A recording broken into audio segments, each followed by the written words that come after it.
Welcome to Gayatri competitive academy. మన హిందూ తత్వశాస్త్రము దేవాలయ వ్యవస్థలో Hindu philosophy and temple system సంబంధించిన వాటిలో మనకి మొట్టమొదటి యూనిట్ అయిన రామాయణ ఘట్టాన్ని మనము ప్రీవియస్ క్లాస్లో ప్రారంభించడం జరిగిందండి. అయితే ఈ రామాయణ ఘట్టానికి సంబంధించి ప్రధానమైన 7 కాండాల గురించి మనం మాట్లాడుకోవడం జరిగింది. ఈ ప్రధానమైన కాండాలు బాలకాండ, అయోధ్యకాండ, అరణ్యకాండ, కిష్కింధకాండ, అలాగే మనకి సుందరాకాండకు సంబంధించినది యుద్ధకాండ, ఉత్తరకాండ, సామ్రాజ్యకాండ. ఇవి 7 ప్రధానమైన ఘట్టాలు మనకు కనిపించడం జరుగుతుంది. కాండాలు 24,000 శ్లోకాలు మనకి కల్పించడం ఇందులో ఉంటుందండి. ఇందులో భాగంగా మనం ఏంటంటే ఈ వీక్ సంబంధించి అంటే ఈ ప్లానింగ్లో మనం ఏంటంటే రామాయణ ఘట్టాల్లో మొదటిగా మనకి ఏంటంటే బాలకాండకు సంబంధించిన విషయం మాట్లాడుకుంటాం. అయితే ఇక్కడ మీకు రామాయణ మహాభారతానికి సంబంధించి ఒక 2 ప్రధాన విషయాలు ఉంటాయి. రామాయణం అనేది ఏంటంటే మన మనస్సాక్షికి సంబంధించిన విషయం. అంటే సత్యము, ధర్మము, న్యాయము, ఆలోచన, సమానత్వము, ఇన్ని ఒక 16 ప్రధానమైన లక్షణాలు కలిగిన మహోన్నతమైన రాముడి యొక్క జీవిత అంశాలతో కూడినది. మానవ చరిత్ర అంతా కూడా మనకి మహోన్నతంగా తీర్చిదిద్దడానికి కావాల్సింది రామాయణం. అంటే ఇది మనస్సాక్షికి సంబంధించిన విషయం. అదే కనుక మహాభారతం తీసుకున్నట్లయితే కనుక ఇది మన శిరస్సుకు సంబంధించిన విషయం అండి. అంటే మన మేధస్సు, మన ఆలోచన, వ్యూహము ఇదంతా కూడా చెప్పేది ఏంటంటే మహాభారతాన్ని మనం చెప్పడం జరుగుతుంది. రైట్. అయితే ఇందులో నేను మొట్టమొదటిగా ఏంటంటే కనుక బాలకాండకు సంబంధించిన ఘట్టాలు చెప్తున్నానండి. అంటే మన బాలకాండ అంటే ఇక్కడ ఏమీ లేదండి, కాండలు ఖచ్చితంగా అందరికీ వచ్చేయాలి. ఏం లేదు, చిన్నప్పటి నుంచి మీరు ఎంతో కొంత ఏంటంటే రామాయణం వింటారు. రామాయణం వింటున్న స్టెప్స్ ఖచ్చితంగా 7 వచ్చేయాలండి. అంటే ఇక్కడ నేను 2 విషయాలు చెప్తాను మీకు రామాయణ విషయాలు చెప్పేటప్పుడు. ఏంటంటే మనం ఇక్కడ శ్లోకాలు, పద్యాలు అంతా మహానుభావులందరూ కూడా అంటే మనకి సామవేదం షణ్ముఖ శర్మ గారు, లేకపోతే చాగంటి కోటేశ్వరరావు గారు మహానుభావులు, లేకపోతే నండూరి శ్రీనివాసరావు గారు, లేకపోతే కనుక ఇంకా చాలామంది వద్దిపర్తి వారు, ఇలా చాలామంది ప్రముఖులందరూ చెప్తారు పద్యాలు వాటి గురించి. అంత మనకి ఆ పద్యాలు అవన్నీ కన్నా వాటి యొక్క సారాంశాన్ని మన వాస్తవ పరిస్థితులకు సంబంధించినట్టుగా మన పరిపాలనకు సంబంధించిన వ్యవస్థలకు అనుసంధానం చేస్తూ చెప్పడమే నేను ఈ రామాయణ ఘట్టాలు చెప్పడంలో వివరించడంలో గల ముఖ్యమైన ఉద్దేశం అండి. అర్థమైందా?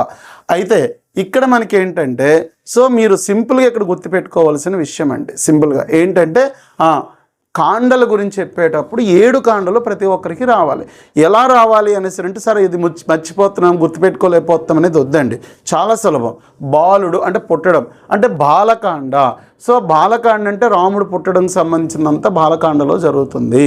అంటే బాలకాండ ఘట్టమంతా కూడా తీసుకున్నట్లయితే కనుక ఇది ఒక 77 సర్గలు ఉంటుందండి. 77 సర్గలు. ఈ 77 సర్గలో సుమారు ఒక 70 ఘట్టాలు ఉంటాయి. ఈ 70 ఘట్టాలు 70 ఇంపార్టెంట్ ఈవెంట్స్ ఉంటాయి. ఈ 70 ఘట్టాల్లో ఉండే అంశాలన్నీ కూడా మనం వివరించుకుంటూ ఉంటాం అన్నమాట. దాని మీద బిట్స్ అన్నీ ఫ్రేమ్ చేసుకుంటాం. అంటే బాలుడు ఎక్కడ జరుగుతున్న సన్నివేశం? అయోధ్య నుంచి రాముడు ఎక్కడికి వెళ్ళిపోతాడు? అరణ్యాల్లో ఎవరుంటారు? మనకి వానరులు కాబట్టి కిష్కింధకాండ అంటే వానరులు. అక్కడ మెయిన్ ఇంపార్టెంట్ రోల్ ఎవరిది? మనకి హనుమంతుడిది. హనుమంతులు వారు చేసేదంట మనకి సుందరాకాండకి సంబంధించి. సుందరాకాండ అయిపోయిన తర్వాత ఏంటి? రావణుడు వస్తారు, యుద్ధం జరుగుతుంది, యుద్ధకాండ.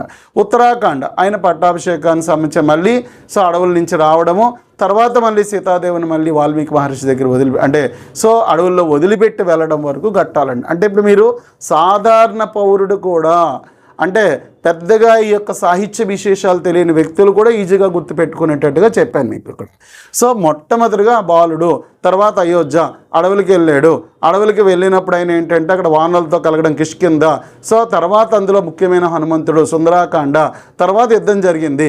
తర్వాత ఏంటంటే మళ్ళీ వచ్చేయడము యుద్ధకాండ, సామ్రాజ్యాన్ని చేపట్టడం. 7 కాండలు. ఇంక ఇందులో మీకు పెద్దగా కష్టపడవలసిన విషయం లేదు. కాండల వరుసలో పెట్టండి అన్నా, కాండలో ఏది ముందు ఏది వెనకదన్నా, వెనక నుంచి ముందుది ఏది చెప్పండి అన్నా కూడా చాలా సులభం అండి. అంటే నేను చాలా సింపుల్ వేలో దీన్ని సింప్లిఫై చేస్తాను మీకు. Okay, right.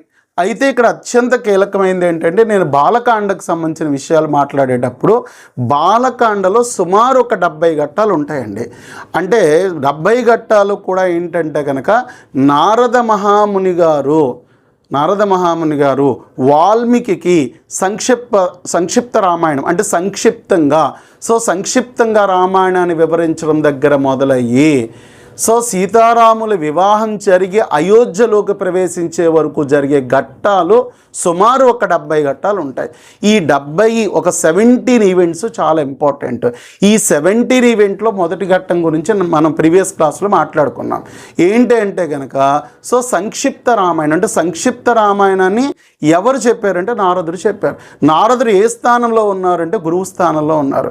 వాల్మీకి అక్కడ నేచురల్గా అంటే అక్కడ మీకు అద్భుతమైన పద్యాలు ఉన్నాయి, అద్భుతమైన విశేషాలు ఉన్నాయి వాటిని సంబంధించి. అంటే అసలు ఆ రోజు ప్రకృతి వాటిలో కూడా అంటే సంక్షిప్త రామాయణానికి సంబంధించిన ఘట్టంలో చెప్పవలసిన అద్భుత ఘట్టం ఏంటంటే అసలు తన యొక్క మన అత్యంత ముఖ్యమైన వాల్మీకి ఆదికవిగా చెప్పబడే వాల్మీకి మహాముని గారి యొక్క నోటి వాక్యం నుంచి వచ్చిన ఈ పక్షుల యొక్క మరణాన్ని నుంచి వచ్చిన ఒక శ్లోక ఘట్టమే టోటల్ రామాయణం అండి. అంటే ఇక్కడ ఒకటే అంటే మొట్టమొదటి వాల్మీకి గారు సంక్షిప్త రామాయణంలో ప్రస్తావించబడిన పద్యంలోనే మొత్తం రామాయణ ఘట్టం అంతా కూడా ఉంటుంది. అంటే నేను ఇంకా బాగా చెప్తానంటే ఒకటేనండి, ఏంటంటే కనుక రావణాసుడు అతని భార్య విడిపోవడమే సింపుల్గా. అంటే అక్కడ మీకు ఏంటి మగపక్షిని చంపేయడం జరిగింది, ఆడపక్షి విలవెల్లాడింది, వాల్మీకి సంబంధించి అయినా చాలా ఉన్నారంటే దాని యొక్క సారాంశం అంతా కూడా ఒకే ముక్కలో చెప్తానండి మీకు. అది చాలా ఇంపార్టెంట్. అంటే ఎండ్ ఆఫ్ ద సీన్ ఏం జరుగుతుందో మొట్టమొదటి చెప్పేశారు. అది సంక్షిప్త రామాయణంలో వచ్చే బిట్స్ అవి కూడా మనకి వివరంగా మీకు దాంట్లో చాలా గురువు యొక్క పాత్ర అంతా కూడా మీకు వివరించడం జరిగిందండి. రైట్. అయితే ఇక్కడ నేను మీకు ఇంకా వివరించే ప్రధానమైన అంశాలు ఏంటంటే ఈరోజు మనకి బాలకాండకు సంబంధించిన మొదటి ఘట్టంగా సంక్షిప్త రామాయణానికి సంబంధించి సంక్షిప్త రామాయణం ఎవరు చెప్తున్నారు మనకి? వాల్మీకి వారు చెప్తున్నారు. వాల్మీకి వారు మనకి వినడం జరుగుతుంది. ఎవరు చెప్తున్నారు? నారదుడు చెప్తున్నారు. అక్కడ జరిగిన ఒక సంభాషణ, నీతి వృత్తాంత అంశాలు, పూర్వరంగ విశేషాలన్నిటితో కూడినది ఒక అత్యంత ముఖ్యమైన బిట్ ఏరియా అండి. అదంతా మన వ్యవహారికంలోకి తీసుకొచ్చుకుందాం. ఆ బిట్స్ అన్నీ కూడా ఇంకా కొన్ని ఎక్కువ చేయిస్తాను మీకు వివరణ ఇస్తూ కూడా. ఇక ఇప్పుడు ఈరోజు మనకి చాలా అత్యంత కీలకమైన అంశం చెప్తున్నాను బాలకాండలో.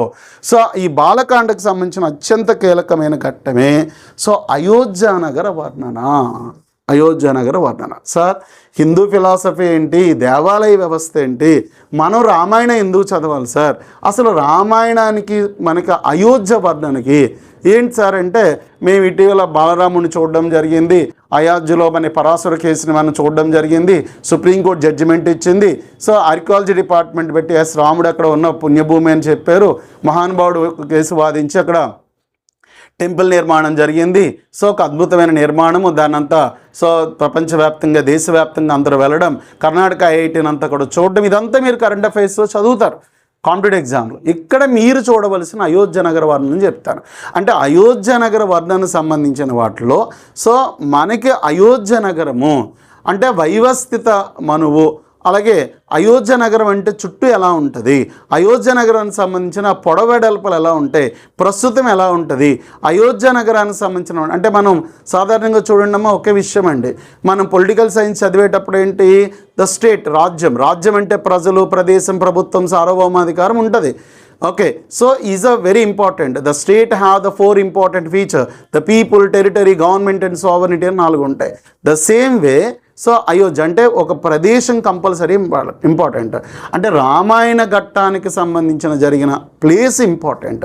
ఆ ప్లేసే అయోధ్య నగర వర్ణన. అంటే మీరు ప్రస్తుతం ఉన్న విషయాన్ని వర్ణించుకుంటూ అక్కడ మేళవింపు చేశానండి. ఇక ఈ అయోధ్య నగరంలోని మనకి రాజు, మంత్రిమండలి వ్యవస్థ ఎలా ఉంది అంటే ఎగ్జిక్యూటివ్ సిస్టమ్ ఎలా ఉందో చెప్పేదండి. నెక్స్ట్ అయోధ్య నగర వర్ణన చదవడం అంటే కనుక it is nothing but now today's municipality system. అంటే మనకి ఒక నగర నిర్మాణం ఎలా ఉందో తెలియచేయడానికి ఉపయోగపడుతుందండి.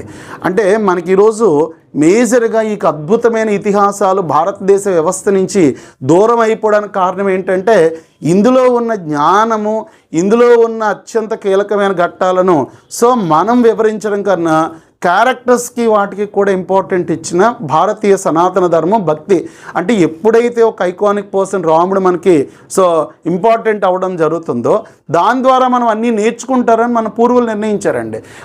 మన పరిస్థితి ఎలాగంటే మహోన్నతమైన రాముణ్ణి మనము ఏంటి ఏదో ఒక పార్టీలకి వ్యవస్థలకి ఆపాదించే స్థితికి తెచ్చిందండి మన భారతీయ సమాజం ఈరోజు.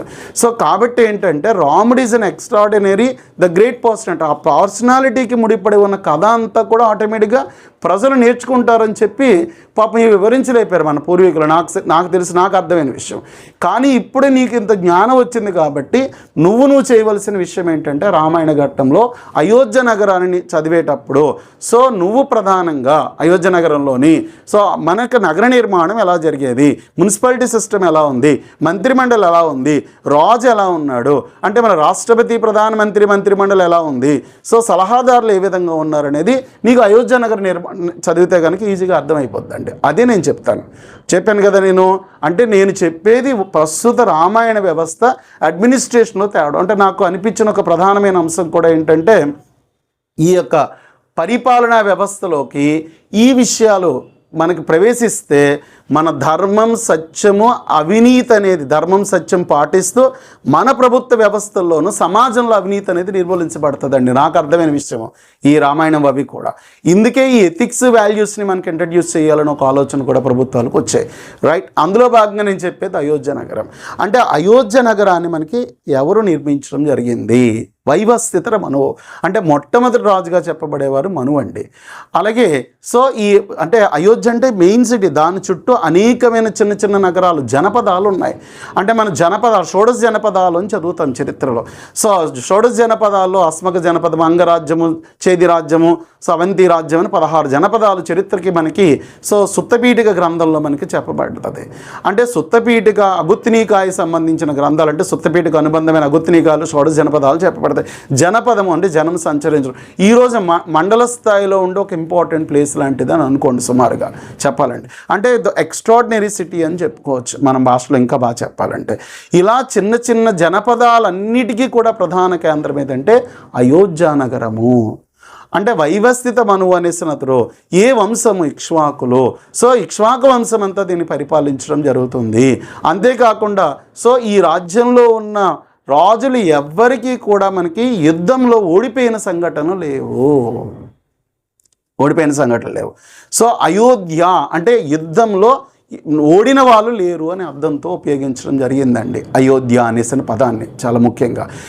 ఈ సగరుడు కూడా మనకి నిర్మించడము, ఆ సగరుడు పేరు మీదగానే మనకి సాగరం అనేది పుట్టడం కూడా జరిగింది అనేది ఒక ప్రధానమైన అంశంగా చెప్తామండి. అంటే మనువు దగ్గర నుంచి ఒక 60,000 మంది విభిన్నమైన రాజులు ఇక్కడ పరిపాలన జరిగిన అంశాలన్నీ కూడా జరిగాయి. ఓకే, ఇలా మనకి ఏంటంటే ఆ నగరము ఆ రాజ్యానికి సంబంధించిన విషయాలు. ఫస్ట్ ద ప్లేస్కి సంబంధించిన విషయమే అయోధ్యకు సంబంధించిన ప్రధాన అంశం. అంటే ఈరోజు మనకు అయోధ్య ప్రస్తుతం ఉన్న ప్రదేశం ఉత్తరప్రదేశ్. అంటే నేను ఇక్కడ 3 విషయాలు చెప్తున్నానండి. అంటే రామాయణంలో పాత్రలు, అలాగే అందులో ఉన్న భాగాలు, కాండాలు, అందులో ఉన్న వంశాలు, దాంట్లో ప్రదేశాలపై ప్రాథమికమైన జ్ఞానము, ఇది చదువుకునే రీతి. అంటే ఇక్కడ నేను చెప్పాను మీకు, ఇక్కడ శ్లోకము పద్యము అంతా పాడేసి పలికేసి దాన్ని వివరణ ఇచ్చేయడం కన్నా దాన్ని నేను అర్థం చేసుకున్నది ప్రస్తుత ప్రభుత్వ యంత్రాంగంలోకి ఏం కావాలి అనేది నేను ప్రవేశపెట్టే విషయాలు. నేను ఆలోచించి ప్రవేశపెట్టిన విధానమే మన యొక్క హిందూ తత్వశాస్త్ర దేవాలయ వ్యవస్థలో ఈ టాపిక్ చెప్పడం అండి. రైట్, అయితే ఇక్కడ నేను చెప్పేది ఏంటంటే మనువుతో ప్రారంభించబడడం, సగరుడు వాళ్ళు కూడా నిర్మించడం. అయోధ్య అంటే కనుక అసలు యుద్ధంలో ఓటమి చెందిన వర్గము. ఇది మనకి సూర్యవంశరాజులు అనేసి మన వ్యవహారికంలో చెప్తాం. అంటే ఇంకా దీన్ని సింపుల్గా చెప్తాను ఏంటి అనేసి అంటే ఏ వంశం అయోధ్యను పరిపాలిస్తుంది. అయోధ్య చుట్టుపక్కల మనకి ప్రధానమైన నగరానికి జనపదాలు ఉన్నాయి. వైవస్థిత మనువు ఉన్నాడు. మనువుతో మనకి ఆరంభించబడడం జరిగింది.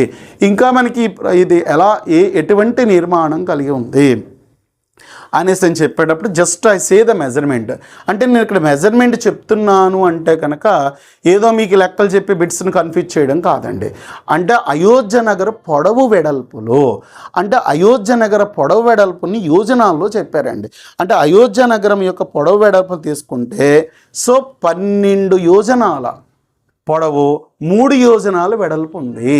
12 యోజనాల యొక్క పొడవు, 3 యోజనాల యొక్క వెడల్పు. అంటే ఇక్కడ మీరు సాధారణంగా అర్థమెటిక్ నేర్చుకుంటారు ఫస్ట్ పేపర్లో, ఆ చెప్పింది ఇక్కడ తెచ్చుకోవాలి. అంటే ఇక్కడ మనకు కావాల్సింది ఏంటి, ఒక ఇంపార్టెంట్ సినారియో కావాలి. ఏంటది అంటే కనుక యోజనాలు. అంటే యోజనాలు ఆ రోజుల్లో మనకి దూరాన్ని ఏ విధంగా లెక్క కట్టేవారు, యోజనాలు. మరి యోజనాలు అంటే మన సైంటిస్టులు తర్వాత గ్రంథాల్లో వాటిల్లో సో లెక్క కట్టడం జరిగింది. సో ఏమని మనకి లెక్క కట్టడం జరిగింది అనేసి అన్నట్లయితే 1 యోజన అంటే 1 యోజనం అంటే 13 కిలోమీటర్లు అండి. 13 కిలోమీటర్లు అంటే ప్రస్తుతాన్ని 13 కిలోమీటర్లుగా చెప్పచ్చు. ఇంకా నేను చెప్పేది ఏంటంటే మీకు మీటర్లో లెక్క పెట్టుకోవాలంటే 169.25 మీటర్లు అంటే సుమారు 170 మీటర్లు ఉంటుందండి 1 యోజన. అంటే సో మీటర్లకి సంబంధించిన లెక్క కట్టేటప్పుడు సో అది పెద్దగా ఎక్కువ కన్సిడర్ చేయట్లేదు. బట్ మనం ప్రామాణికంగా తీసుకోవలసినది 1 యోజన = మనకి ఏంటంటే 13 కిలోమీటర్లు ఉంటుంది. అంటే ఇప్పుడు మనకి సో లెక్క పెట్టుకునేటప్పుడు ఏంటి 12 × 3 అంటే Ayodhya is a 12 × 3 measurement. Ayodhya 12 × 3 measurement అనేసి అన్నప్పుడు మీరు ఇక్కడ జామెట్రీ మెథడ్ని వాడచ్చు. సో ఇక్కడ మీరు ఏం చేయొచ్చు అనేసి అన్నట్లయితే కనుక మీరు సో మ్యాథమెటిక్స్ సంబంధించిన దాంట్లో మనకి భాగహారాన్ని మనకి సో దీన్ని సో గుణితాన్ని మనకి సో వేయడం జరుగుతుంది. ఇలా 12 × 3 తీసుకుంటే అంటే మనం ఇక్కడ నేను చెప్పే దాంట్లో 12 × 13 అంటే 12 × 13 కిలోమీటర్స్, 3 × 13 కిలోమీటర్స్ అంటే మీకు సుమారు 6084 చదరపు స్క్వేర్ కిలోమీటర్స్ మనకి రావడం జరుగుతుందండి. అంటే నేను ఇక్కడ 156 కిలోమీటర్లు 39 156 కిలోమీటర్లు నేను చెప్తాను. శ్రీకాకుళం ప్రాంతం దగ్గర నుంచి అంటే శ్రీకాకుళం నుంచి విశాఖపట్నం, అలాగే సో శ్రీకాకుళం నుంచి విజయనగరం నుంచి విశాఖపట్నం అంటే సుమారు ఇదంతా కూడా కలిపితే శ్రీకాకుళం, విజయనగరము సో వైజాగ్ దగ్గరకు వచ్చేసరికి అంచనాగా 150. విశాఖపట్నం నుంచి కాకినాడకి వెళ్ళేటప్పటికి సుమారుగా అంటే స్ట్రైట్ లైన్ చెప్తున్నానండి 156 కిలోమీటర్ అంటే ఇంత మనకి పొడవు ఉంది. వెడల్పు 36 కిలోమీటర్లు మీ ఇష్టం. అంటే విశాఖపట్నం ప్రాంతం అయితే కనుక 36 కిలోమీటర్లు అంటే విశాఖపట్నం ఆర్టీసీ కాంప్లెక్స్ దగ్గర నుంచి మొదలుపెట్టి సో మీరు ఇటువైపు తీసుకున్నట్లయితే కనుక సో చోడవరం ప్రాంతం వరకు, చోడవరం యువతల ప్రాంతం వరకు తీసుకోవచ్చు. మీ మండలాల్లో మీరు తీసుకోవచ్చు. అంటే ఇక్కడ నేను చెప్పే విషయం ఒకటే ఏంటి అంటే కనుక యోజనాలని మనకి ప్రజెంట్ కిలోమీటర్లో 1 యోజన = 17 కిలోమీటర్లు మీరు ఒక ఊహించుకోండి. అంటే నేను ఇక్కడ సింపుల్గా చెప్పడానికి ఈ మ్యాప్ అర్థమవుతుంది కాబట్టి సో ఏంటంటే కనుక విశాఖపట్నం నుంచి కాకినాడ వరకు ఎంత పొడవు అయితే ఉంటుందో అంత పొడవు ఉంటుందండి. వెడల్పు ఎంత ఉంటుంది అన్నప్పుడు విశాఖపట్నం నుంచి సుమారు సబ్బవరము సో విజయనగరానికి వై జంక్షన్ వరకు విశాఖపట్నం నుంచి ఎంతవరకు ఉంటుందో అంతండి. అంటే మనకి 6084 కిలోమీటర్లు 6084 అంటే ఇంకా నేను బాగా చెప్పాలంటే ఇప్పుడు సింపుల్గా మన ఉమ్మడి ఆంధ్రప్రదేశ్ నేను అప్లై చేసినప్పుడు నాకు నేను అంచనా వేసిన ఊహ ప్రకారం తీసుకున్నట్లయితే సో విఎంఆర్డిఏ పరిధి Visakha metro reason development authority నేను అలాగే అప్లై చేస్తాను. విషయాన్ని శాస్త్రంలో చదువుకునే విషయాన్ని అంటే ఈరోజు విఎంఆర్డి పరిధి చూడండి శ్రీకాకుళం, విజయనగరము, తుని వరకు అంటే తుని యువతల ప్రాంతం వరకు సో అప్ టు పాకిరాపాట వరకు సో ఇటువైపు చోడవరం యువతల వరకు అనకాపల్లి ప్రాంతం వరకు అంటే విఎంఆర్డి లాంటి పరిధి. నేను మళ్ళీ అది ఇది 1.5 సార్ అని అనుకోకండి, మీకు ఊహకి ఖచ్చితంగా చెప్తున్న ఒక ప్రధానమైన అంశం. ఇది అయోధ్య నగరం యొక్క పొడవు వెడల్పుకు సంబంధించిన విషయం. అంటే మీకు అంటే ఒక అద్భుతమైన city, no doubt at all Ayodhya. మన విఎంఆర్డి చుట్టుపక్కల గ్రామాలు ఉన్నాయి, అలాగే అక్కడ జనపదాలు కూడా మనకు కనిపించడం జరుగుతుంది. ఇక్ష్వాకు వంశం వైవస్థిత మనువు అంటే వైవస్థిత మన్వాంతరే కలియుగే ప్రథమ పాదే జంబుదీపే భరతవర్షే అని చదువుతారు. అందులో భాగంగా వైవస్థిత మన్వాంతరే మనువు అనంతరము అనే పదాన్ని చెప్పారండి. ఇలా ఇందులో మనకి మొట్టమొదటి కాండంగా చెప్పబడే బాలకాండలో నేను చెప్పాను కదా ఒక 70 ఈవెంట్స్లో మంచి మంచి బిట్స్ అన్నీ కూడా. సో ఇక్కడ మంత్రి మండలి the council of the ministers, the 8 ministers మనకి చాలా ముఖ్యమైన మంత్రులు అండి. ఓకే, అసలు రాజు లక్షణం ఎలా ఉంది అంటే మన రాష్ట్రపతి అధికారాల విధులు చదువుతాం, అలాగే సో ప్రధానమంత్రి మంత్రిమండలి విధులు చదువుతాం, అలాగే పిఎంఓ ఆఫీస్ గురించి చదువుకుంటాం. అలాగా అయోధ్య నగర విధుల్ని మనం ఇక్కడ నేర్చుకోవాలి. అయితే ఇక్కడ శ్లోకంలో మహానుభావులందరూ కూడా తర్జుమా చేసిన సారాంశంలో ఉన్న విషయాన్ని ఒక్కసారి ఎందుకైనా సందర్భం వచ్చినప్పుడు కాస్త పద్యాన్ని అర్థం చేసుకుని నేను సో ఈ యొక్క బాలకాండకు సంబంధించిన సో వాల్మీకి గారికి నారద మహాముని గారు చెప్తున్న సంక్షిప్తనామా రామాయణ ఘట్టాన్ని. సో ఆ రెండవ ముఖ్యమైన అయోధ్య నగరానికి సంబంధించిన విషయాలు రెండు కూడా మనకి బిట్స్లో చెప్తానండి. ఈ బిట్స్ సంబంధించినవి అన్నీ కూడా మనకి వంశం గురించి నిర్మించడం, సగరుడు, ఇందులో మంత్రుల యొక్క పేర్లు, ఇవన్నీ కూడా మనం ఏంటంటే సో నెక్స్ట్ క్లాస్లో డైరెక్ట్గా మనకి బిట్స్ సంబంధించిన దాంట్లో చూడడం జరుగుతుంది. So Gayatri competitive academy, Visakhapatnam. Thank you very much.